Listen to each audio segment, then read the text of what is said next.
ఇప్పుడు నెటిజన్లు పెద్ద ఎత్తున ట్రోల్ చేస్తున్న అంశం ఏంటంటే జోగి ఇదేం కర్మ. ఎందుకు నెటిజన్లు జోగి రమేష్ని టార్గెట్ చేయాలి? ఎందుకు నెటిజన్లు ఆయనకి వ్యతిరేకంగా పోస్టులు పెట్టాలి? ఎందుకు నెటిజన్లు ఆయనకి వ్యతిరేకంగా వీడియోలు పెట్టాలి సోషల్ మీడియాలోని? సో మనం చేసిన పనులు, మనం చేసిన తప్పులు, అరే పశ్చాత్తాప పడాలండి. ఎవరన్నా జైలుకి వెళ్ళారని ఎవరో కోరుకోరు, సంకనాకి పోవాలి జీతాలని చెప్పి ఎవరో కోరుకోరు. అలా కోరుకుంటున్నారు అంటే వాళ్ళు సమాజానికి ఎంతో కొంత చెడు చేశారు, సమాజం మీద తప్పుడుగా ప్రవర్తించారు, చెలరేగిపోయారు, అసహించుకునేలా చేసుకున్నారు.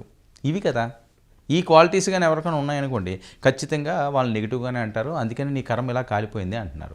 ఒకటి కాదు రెండు కాదు, జోగి రమేష్ మీద విపరీతంగా వైరల్ అవుతున్న వీడియోలు కోకొల్లలు వచ్చేసినాయి.